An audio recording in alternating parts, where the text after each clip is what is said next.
O shout out po sa ating mga subscriber, sa mga datihan at sa mga bagong pasok po. Maraming salamat sa inyo. Sana po tuloy-tuloy po ang inyong suporta sa ating YouTube channel.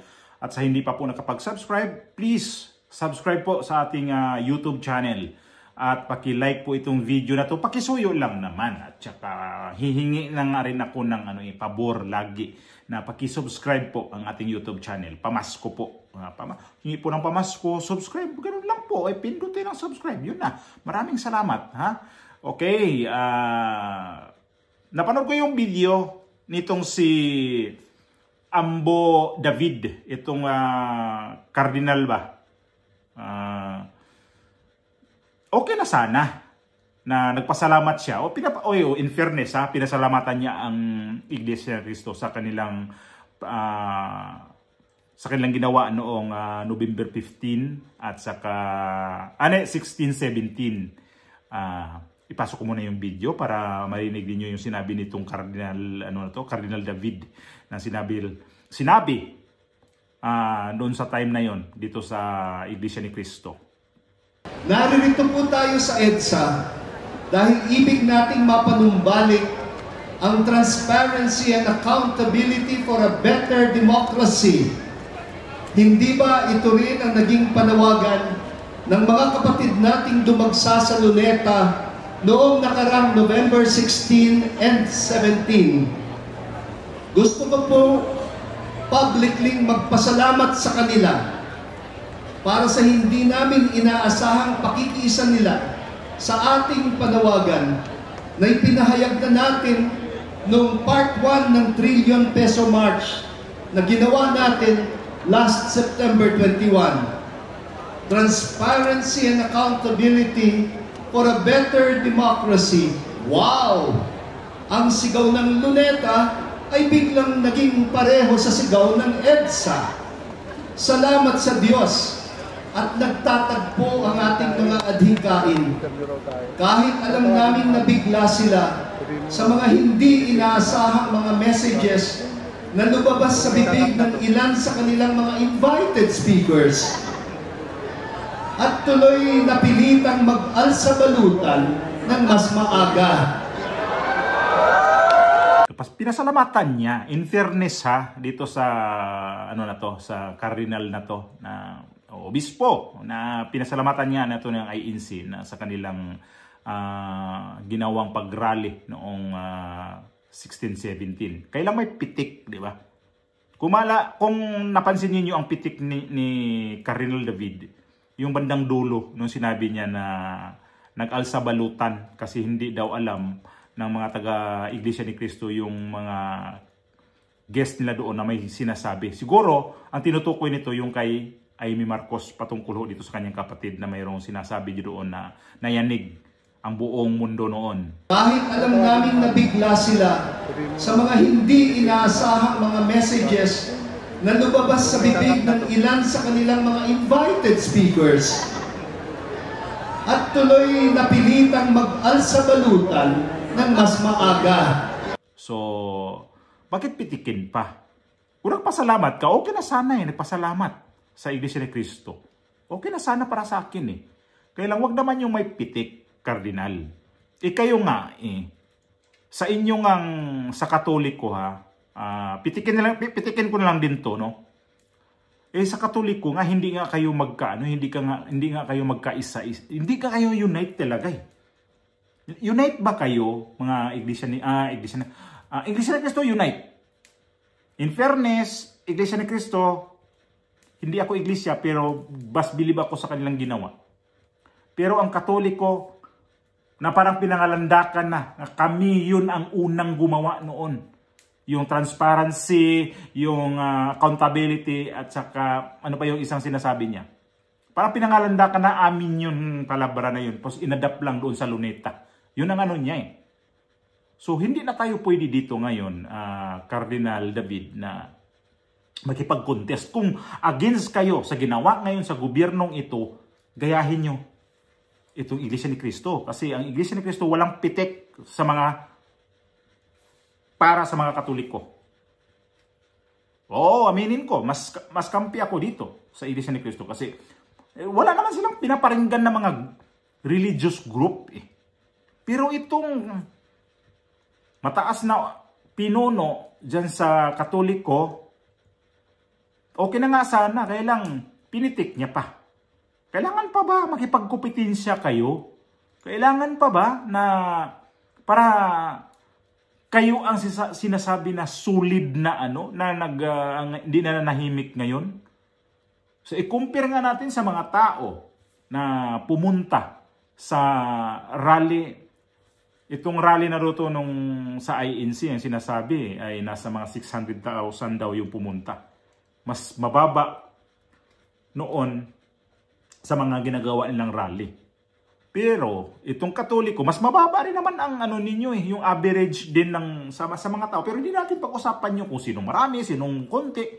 Ang lang nito is itong nangyayari ngayon, yung accountability at saka itong transparency. Huwag nang pitikin tong kapwa religion. Isa-isa lang naman, Biblia lang naman. Sa Biblia pa rin kayo nagbabase. Kung sino ba talaga ang susundin natin kapag may relihiyon tayo, kapag may religious group tayo, Biblia pa din eh. Hindi naman tayo kung saan tayo kukuha ng sundin. Doon pa rin tayo pupunta. Doon pa rin ang ating hinihingian ng tulong. Hinihingian natin ng paano kami i-guide. Ganun lang yun, Cardinal. Pero ganyan magipagkumpetensya ka. Porkit ba nandyan yung mga kaalyado mo rin yan dyan. Wag naman ganun. In fairness, okay na ako doon sa sinabi mo na pasalamatan ang pakikiisa ng Iglesia ni Cristo sa itong nangyari ngayon. Ang Iglesia ni Cristo, sabi ko nga, napaka nito, mga grupo na to, napaka matiwasay ang kanilang ginagawa. Ligpit ng basura, ligpit ng kalat nila doon na walang iniwan sa syudad ng Maynila na namumurwisyo sila doon. Yun pa lang. Ang laking bagay na ho yun para sa magtatrabaho na taga-pick up, taga-kolekta ka ng mga kalat ng basura. Ang laking bagay ho yun. Ewan ko lang tong rally na tong dyan sa EDSA kung kumusta. Kasi may nakita akong balita kahapon na mayroon nga daw nangungulikta na yung mga basura hindi naman daw tinatapon kahit saan. Sana nga totoo. Pero sa kunting bilang na lang naman ninyo kahapon, siguro pairalin pa rin talaga ang ganong disiplina. So salamat na pinairal pa rin ang disiplina na walang kalat. Kasi once pag maraming tao doon maraming kalat, kahit saan na lang jijingle, kahit na lang saan magtapon ng basura, kahit nandyan na yung basurahan, kalabitin ka na nga lang, hindi pa rin itatapon. So, pasalamatan ko rin yung nagawa ninyong ambag na kahapon na ang daming mga natutunan. Ako, natutunan ko rin. Ang dami kong natutunan nitong Cardinal na to, ang sinasabi niya. Kaya lang, di ko nagustuhan yung may pitik. May pitik siyang sinasabi doon na nag-alsa balutan dahil di na akalain na ang kanilang mga guest speaker doon, ibig sabihin, ay mayroong sinasabi. So, ganun, di kayo magpasalamat doon kay Amy Marcos na doon mismo sa rally na yon noong 17, doon niya sinabi. So ito si Amy Marcos ba? Saan siya pumunta para doon niya isiwalat? Doon mismo sa rally na yung noong 17 sa INC. Kung ngayon, kung talagang dinidestroy lang yung presidente natin ngayon, baka si Amy Marcos pumunta rin dyan. Kailang hindi niya ginawa yun kasi sapat na yun nandoon siya. Kasi alam naman natin ang mga Katoliko, hindi kayo talaga unite. Kasi maraming pari dyan na ayaw sa gobyerno na to, ayaw sa nagdaang gobyerno. Ikaw nga, mayroon ka rin namang sinasabi sa nakaraang administrasyon na ayaw mo rin yung ginagawa nila. Lalo na sa mga lumalaban sa mga, alam nyo na kung ano yun. Kasi nga daw, hindi ko kasi pwede masabi. Yun ang sinabi niya na ginaganon na lang yung mga tao. Walang hustisya. Mayroong hustisya, Cardinal. Mayroong hustisya yun. Kung inyong titingnan ng maigi, inyong balikan yung nangyari noon bago umupo ang presidente na yun, may hustisya. Nagbabala na ho siya na ayaw ko yung ganyan ang bansa sisirain sa mga kagaya sa inyo. Nagbigay na siya ng warning. Kaya lang, ang mga tao, alam naman natin, kapag Pilipino tayo, nandoon tayo sa tigas ng ulo. Ngayon ba, yung ayaw ng dating presidente, binalik ulit ngayon, bumalik ulit ngayon. So, sabi na walang hustisya ang ginagawa noon, nagkakamali rin yata kayo. Kasi ang sinasabi kasi ninyo, parang labag sa Panginoon yung ginawa ni dating Pangulong Duterte. Mayroon doon, hindi naman lahat na hindi talaga sa lumabag sa sa Panginoon. Meron tayong nakikita doon, may mga pulis umabuso. Ngayon ganun din na naman eh. Meron naman din mga pulis yung abusado eh. May balita rin naman na umabuso yan eh. Di ba? So, kung ganun, makipagkupitin siya man lang ang Katoliko sa ANC, ang ANC na hindi ko narinig na sinisiraan itong Katoliko. Dapat kung isa lang layunin talaga natin, buuhin na to. Yan lang pakiusap ko. Kung itong ANC at saka Katoliko magsama, nabuuhin natin to. Tapos tapusin natin to. Ang ganda siguro, hindi yung makipagkupitin siya. Wala naman kayo tinitinda ditong produkto para kayo ang maibintang marami. Kaya ang kabila, wala ring produkto na ibinta para ibinta na sila ang tutubo ng malaki. Kung pag-usapan ninyo, siguro itong malalaking leader sa simbahan, saka dito sa Iglesia ni Cristo, ito yung layunin natin ngayon. Na tayo na mismo ang gigising sa mga Pilipino. Tayo na mismo ang yayanig sa gobyerno. Ang ganda siguro magsama talaga ANC at saka Katoliko. Magmarcha kung saan pupunta. Tingnan natin ang gobyerno kung hindi talaga to karipas. Kung sino sa inyo, mag-dialogue kayo. Kung ako lang nito, mag-usap kayo. Hindi yung may pitik-pitik pa ng salita. Kasi hindi naman tayo mga buboy. Hindi naman tayo mga siraulo dito na makikinig ka lang sa mga talumpati po ninyo. Kasi lahat tayo nag-iisip sa ating bansa ngayon kung ano na ang nangyari. Huwag na nating dito na kami ang nakaunang ganyang salitang accountability, transparency, kasi kami Katoliko. Huli na kayo, Iglesia ni Cristo. Yun pala yung ginagamit ninyo. So, sa ganung punto, nung pinasalamatan mo ang ANC, lubos-lubusin nyo na po para tuloy-tuloy na ho tayo dito. Hindi na tayo pabalik-balik dyan na mag-rally. Kung sa sunod na naman, kung kailan ang mga may mga holiday, doon naman magra-rally. Ngayon, kung kailan ulit mag-rally, hakutin na lahat yung mga miyembro dyan. Talagang tapusin na tong gulo kasi wala naman nangyayari. Ilang rally na ba? Ilang panawagan dyan na yan ang gusto sa mga tao ngayon. Hindi naman pinapansin sa gobyerno. Puro na lang batikos. Imbis na i-concentrate dito na may kaso na, makulong na, o kaya may may idiin talaga kung sinong mastermind. Kaya ang nakikita ko dito, may protekta pa. Pinakinggan ba sa gobyerno ang rally? Hindi.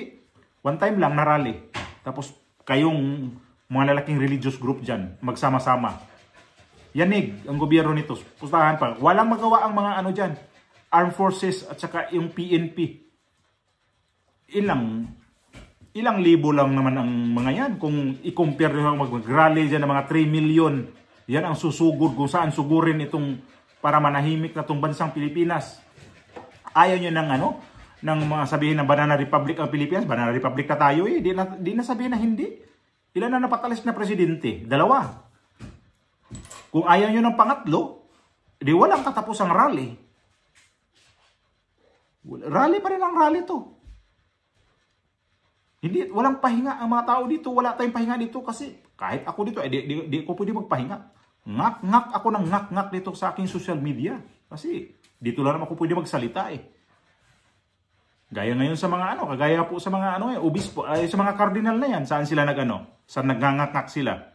Diyan din sa kanilang mga ano, mga social media, iba kasi may mga social media, iba diyan, maraming mga pare diyan may mga social media eh. Doon din sila naglabas ng kanilang saloobin. Doon sila naglabas ng nakikita ngayon sa ating gobyerno. May against nitong gobyerno to, may okay sa gobyernong ito, depende sa mga kaparian. Kung nakatanggap ka ng blessing sa gobyernong ito, hindi ka titira sa gobyernong ito. Kapag wala ka natanggap, so pagkakataon mo na magsalita ka. Ganun lang naman eh.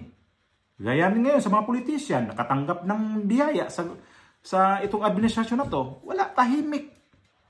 Tahimik sila ngayon. Nung panahon na yon na nag-deliberation sa budget ng 2025, ang iingay, di ba? Nung panahon na si Saldico pa nandyan sa House of Representatives, ang iingay nila, idinidiin nila si VP Sara. Ngayon, na si Saldico na, may atraso palang malaki, ang tatahimik. Sinong tahimik dyan ngayon na mga congressman ang dami?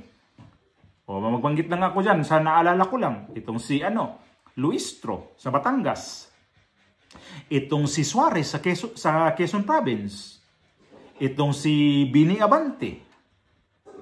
Itong Muslim, itong si itong sino ba tong yung Muslim na to. Ngayon, di na siya maingay.